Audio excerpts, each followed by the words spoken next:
Hello, everybody. How are you doing? I hope you're doing good. And guess what? I'm doing good too. Glad to be with you once again. Thank you so much for tuning in to this episode of TJ's Topics. I really do appreciate it. I welcome all of you. And I consider it a joy, an honor, and a privilege to be able to come into your presence on any given occasion. Now, today I have another good topic for you, which is everyone does not deserve your time. That is what we are discussing today for the next few minutes. Everyone does not deserve your time. And there's a reason for that too, because everyone does not have your best interests at heart. Everyone does not really love you like you think they should or would like for them to. And everyone is not your friend. I don't care how they grin in your face. I don't care how they pat you on your shoulder, how they sing your praises in your presence. Because look, they can sing your praises in your presence, and then they can wish for your downfall in your absence. So I'm here to tell you that everyone does not deserve your time. Why is it that everyone does not deserve your time? That's the question I have for you. Time is a finite, non-renewable resource, making your availability a privilege and not an entitlement. See, that's the biggest reason right there why we must be selective in whom we allow in our space for any amount of time. Because all these folk out here are not deserving of it. They should consider it a privilege and an honor that we are willing to give of ourselves to them in the first place. People who habitually disrespect your boundaries, drain your emotional energy, or refuse to reciprocate effort haven't earned your presence. So that's why, look, I don't care who it is. It can be kinfolks. Look, if they don't have enough sense to understand that you have things to do for yourself. I mean, if you work every day or whatever you have to do, you got a life and you have things that you need to do, and you can't just put your whole life on hold to go and see about others all the time. It's one thing to help people, and none of us mind helping anybody whenever we can. But to just totally neglect yourself for other people, and then they in turn don't have time for you when you need help. Now see that right there makes you want to leave everybody alone. As the saying goes, if people don't appreciate the gift of your presence, give them the gift of your absence.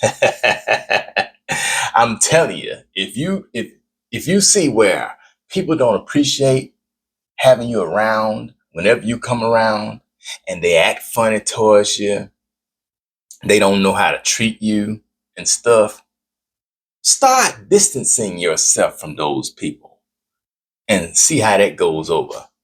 I promise you, they'll eventually realize, and they'll start wondering why you don't come around anymore. Well, let them keep wondering. Giving access to everyone dilutes your focus and compromises your well-being.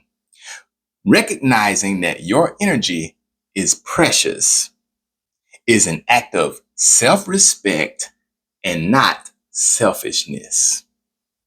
So, I mean, it really bothers, and I can speak from personal experience. It bothers me when I know I do all I can for an individual or maybe a group of people, and it's still not enough. You know, sacrificing my time and effort, my energy, everything, because we have to put our all into things, no matter what it is we're doing or who we're doing it for. That's something that takes from us. And yet you got these jokers out here who don't seem to appreciate it, and they want to complain and gripe. No, I don't go for that. No, I just rather stay away from them, you know. And I would recommend that you do the same thing. Don't let these folks play you cheap, because they will. And they'll take your kindness for weakness. They simply do not care. Now, there are steps that we all can take in order to reclaim our time. And I would recommend that you start putting these steps into practice and see, won't it make your life a little bit better? Number one, evaluating reciprocity. Evaluating reciprocity.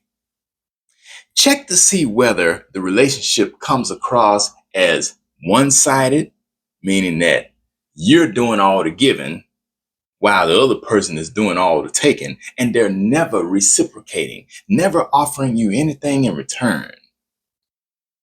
And see whether they are actually respecting your time or not.